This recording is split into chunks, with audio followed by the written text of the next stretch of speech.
पैदा इस समय जब प्राकृतिक आपदा आ गई बा तो सब जब झमड़ा गिर गई। अरे बारिश हुआ कि ये लुकारा गिरा, एकदम आंधी आया था सब। आज जो पहले वाला वो सब झुरा गए, पानी से सूख गए, सब झुरा गए। अच्छा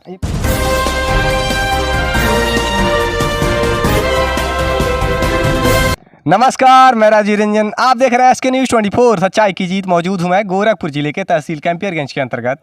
ये ग्राम सभा साखी है और यहाँ हम खेत में आए हुए हैं। और आइए, एक दिन पूर्व जो आंधी तूफान के साथ तेज़ बरसात हुई उसमें किसानों की क्या क्षति पहुँची है, आइए हम किसानों से जानने की कोशिश करते हैं। अब हम पहुँचे हैं बीच सिवान में, जहाँ पे केवल खेतियाँ ही होती हैं। तो जैसा कि देखिए किसान है, ये भी हैं, न जाने क्या कर रहे हैं, आइए उनसे जानते हैं। किसान हैं, उनसे नाम बताइए अपना। फिर सहानी। कहाँ के रहने वाले हैं? रानाडी का। रानाडी के रहने वाले। ये सब क्या बना रहे हैं आप? अरे बारिश हुआ है, पौधा वौधा टूट गया है। अच्छा। लकड़ी उकड़ी इस पे रखेंगे। अच्छा, इस पे रखकर क्या मचाना बनाना? हाँ, मचाना। इस पे बैठेंगे क्या? नहीं, लकड़ी रखेंगे। अच्छा, लकड़ी रखने के लिए, ठंडी में तापने के लिए। अच्छा। लेकिन अच्छा ये बताइए, जो एक दिन पूर्व जो आंधी तूफान के साथ तेज बरसात हुई उसमें क्या क्षति पहुंची है? अरे बारिश हुआ कि ये लुकारा गिरा, एकदम आंधी आया था सब। पूरा देखिए हमारे मंदिर पर वो सब गिर गया, पेड़ ओड़ टूट के। अच्छा, मंदिर पे पेड़ टूट कर गिरा है क्या? डालियां टूट कर गिरी हुई हैं। तब तो काफी क्षति पहुंची होगी। और ये जो खेतों में आप लगा रखे हैं, क्या बुआई किए हैं? खीरा है, पूरा ये झमड़ा सब गिर गया, इतना तूफान था। थोड़ा चलिए खेत में चलिएगा, दिखाइए जरा अपने खेत की स्थितियाँ। आप अपने खेतों में लेकर चल रहे हैं, उनके खेतों की स्थितियाँ हम जानने की कोशिश करेंगे। पूरा झमड़ा सब लौट गया। अच्छा, ये खीरे की खेती ये तो अभी खड़ी दिख रही है। हाँ, तब उसको सोच किए ना हम लोग। अच्छा, सीधा कर दिए हैं। देखिए आदमी लगा के सब खड़ा किया। अच्छा, इन लोगों को लगा करके ये खड़ा किए हैं आप। हाँ। जो ये झमड़े थे नीचे गिर गए थे। हाँ, नीचे सब आंधी से सब नीचे गिर गया था। हाँ, तो अच्छा ये बताइए कितने के नुकसान करीब हो गया? अरे कम से कम बहुत नुकसान हो गया, 10,000 का नुकसान हो गया। हाँ। खीरे की रेट कितना है मंडी में? अभी तो सस्ता हो गया। सस्ता? हाँ, अभी 10 रुपया हो गया। 10 रुपये केजी है। हाँ। अच्छा, यहाँ से कहाँ मंडी ले जाते हैं? गोरखपुर जिले में मंडी ले जाते हैं। तब तो भाड़े ही नहीं निकल पाते होंगे। सब नुकसान। अच्छा बताइए कितने क्विंटल की तोड़ाई कर लेते हैं एक हफ्ते? यही 5-6 कुंटल एक हफ्ते में। हाँ। अच्छा, एक हफ्ते में कितनी बार तोड़ते हैं आप? अभी एक ही बार टूटता है। अभी 3 हो गया, 3 बार तोड़ते हुए। 3 बार तोड़ते हुए हो गया, गया। नुकसान हो गया सब। ये तेज आंधी तूफान के साथ जो बरसात हुई इससे काफी क्षति पहुंची आप। हाँ। और ये नेनुआ आपका ही है? हाँ, ये सब देखिए पूरा एकदम हवा से सब गिर गया है भी नेनुआ। अच्छा, ये भी गिर गया था। हाँ। तो इसको भी सीधा किया हाँ, है। सब ये देखिए सब पूरा, ये देखिए पूरा। ये जो तांत, इसके क्या बोलते हैं? हाँ, डोरा तांत बोलते हैं। झमड़ा इसी को बोलते हैं। हाँ, झमड़ा इसी को बोलते हैं। झमड़ा लगा रखे हैं। देखिए एक किसान जो अपनी समस्याओं को किस प्रकार से बता रहे हैं। आंधी तूफान से ही सभी सब। तो देखा आपने यहाँ की समस्याएं। आगे चलते हैं, अन्य किसानों से जानते हैं, उनके खेतों की स्थितियां जानने की कोशिश करते हैं। आंधी तूफान से डालियां देखिए टूटी हुई है। एक पेड़ है जिसकी डालियां टूट गई हैं। और अन्य खेतों में चलते हैं, वहां किसानों से जानते हैं, उनकी स्थितियां उनके खेतों की जानते हैं। और सबसे बेहतर ये है कि यहाँ बीच सिवान में एक मंदिर है, श्री राधा कृष्ण मंदिर। देखिए कितना शानदार मंदिर है ये। और समस्याएं बस इस प्रकार से हैं यहाँ। ये तो शानदार मंदिर है और यहाँ पर आने पर बहुत ही शांति मिलती है। लेकिन समस्या इस प्रकार से है कि यहाँ पर अभी भी विद्युत की सुविधाएं नहीं आ पाई हैं। लाइट नहीं है यहाँ पे। और मतलब कभी भी कोई कार्यक्रम पड़ने पे जनरेटर की व्यवस्था करनी पड़ती है। और यहाँ दीपक केवल मात्र जलता है और लाइट की व्यवस्थाएँ नहीं है यहाँ पे। तो जैसा कि देखिए यहाँ पर किसान हैं और एक करेले की खेती की गई है। यहाँ की स्थितियाँ जानते हैं। अपना पूरा नाम बताइए। श्री राम गुप्ता। कहाँ के रहने वाले हैं आप? रानाडी। अच्छा, क्या क्षति पहुँची है बरसात हो जाने से? बरसात आने से करेली की खेती झमड़ा सब टूट गिर गए ना सब। अच्छा। और डोरा हमें टूट गया सब मेरे से दिन भर सोचियावर गए रहो के। अच्छा, ये जो करेली की खेती है आपकी, आंधी तूफान से ये धराशायी हो गया था, जमीन पर गिरा सब। हाँ, जमीन सड़ गया सब। करीब कितने घंटे लगे होंगे इसको सीधे करने में? दिन भर लगा रहा सीधा दिन। कल आप लोग सीधा किए? 4 लोग रह गए, दिन भर सीधा कर गए है। और बाद तब वो ऐसा ना हो पाया पहले जैसा। अच्छा, पहले जैसा तो नहीं हो पाया होगा। 50 किलो करेली वैसे अपने कट गिर गए भुइया सब वैसा। अच्छा, ये आंधी से जो करेले लगे हुए थे वो टूटकर धरती पर आ गए। सब धरती पर आ गए। सब बतिया 50 किलो बतिया निकल रहा है। हाँ, 50 किलो बतिया वैसे काफी खाली नुकसान हुआ होगा। छोट बतिया बहुत अच्छा नुकसान बताइए, हुआ। करेली का रेट क्या है इस समय?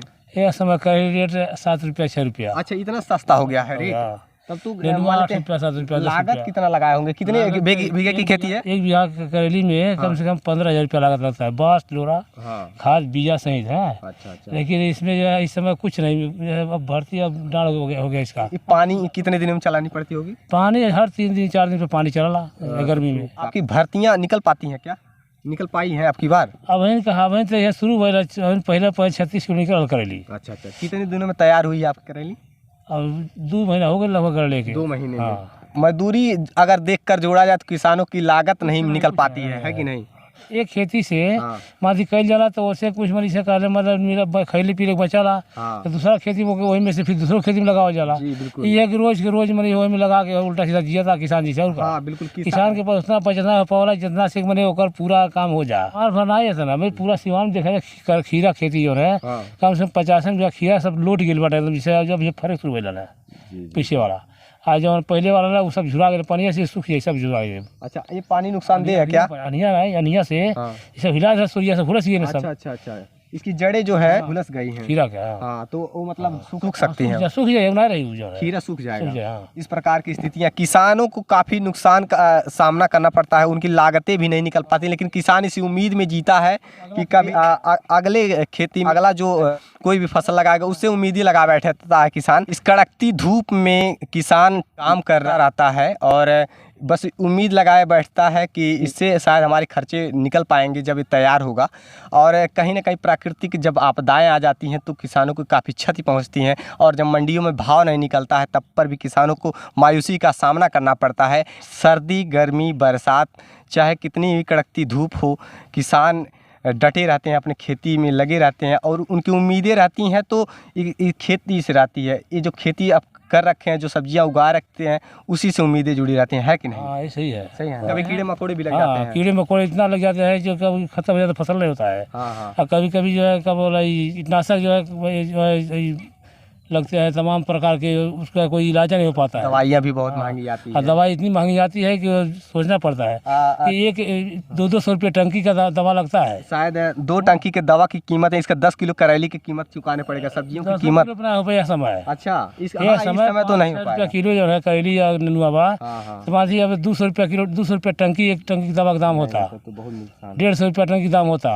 अब बताओ कितना 15 किलो 20 किलो बिकी जब 20 किलो करेली अगर एक किसान बेचता है तब जाके तो कीटनाशक दवाओं का छिड़काव कर पाएगा अपने खेतों में। सही है ना? हाँ। अब पैदा इस समय जब प्राकृतिक आपदा आ गई बा तो सब जब झमड़ा गिर गए, अब तो 15 दिन के बाद कुछ नहीं करे, कोई नहीं करिए हमें। हाँ बिल्कुल। अभी फिर तो हरा भरा हुई, पेड़ सीधा हुई, तब जा कुछ निकले शुरू हुई। अब निकले शुरू भल मालती 36 निकल रहा है, अब की जाए 1 कुंटल 1.5 कुंटल निकलत।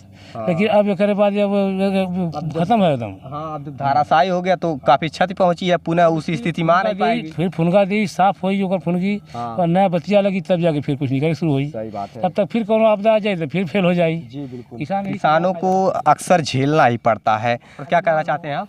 हो सका ना हमें मिली तो अगले मिली, अगले में अगले मिली। हाँ, यह सोच के सब खेती छोड़ता है, मेरे खेती छोड़ दिया। जी बिल्कुल। खेतियों में देखे रहे कुछ हो नहीं पा रहा है, इससे काफ़ी नुकसान भी हो रहा है। लेकिन अगर सभी किसान ऐसे छोड़ दें खेतियाँ करना तो बताइए देश की क्या स्थिति रह जाएगी? क्या देश में अनाज रह जाएगा खाने के लिए? कहाँ से अनाज मिली? आज हमारा देश अनाज से परिपूर्ण रहता है किसानों की बदौलत ही। सही है, किसानों से सब ये था जी। किसान से प्रधान से लेकर प्रधानमंत्री तक जितना नेता अधिकारी बांटे हैं सब किसान की बदौलत बांटे। जैसे काले और अपने बदौलत के हुआ चरत बा सब जो है ओके मानसी फनकत बा। अभी भारत की स्थिति अन्न के मामले में इस प्रकार से है कि भारत अपने जैसे 2 देशों को भी परिपूर्ण कर देगा, 1 वर्षों तक खाना खिला सकता है। सही है कि नहीं? इतना अनाज रखता है भारत, अपने में क्षमता रखता है। लेकिन अब किसान, अगर सब किसान ऐसे नुकसान समझकर खेतियां करना छोड़ दें तो देश भूखे सो जाएगा, देश भूखा मर जाएगा। एक किसानों के बदौलत ही भारत देश का झंडा है तिरंगा, उसमें सबसे निचली पट्टी जो है हरित क्रांति को संकेत करता है और एक किसान को दर्शाता है।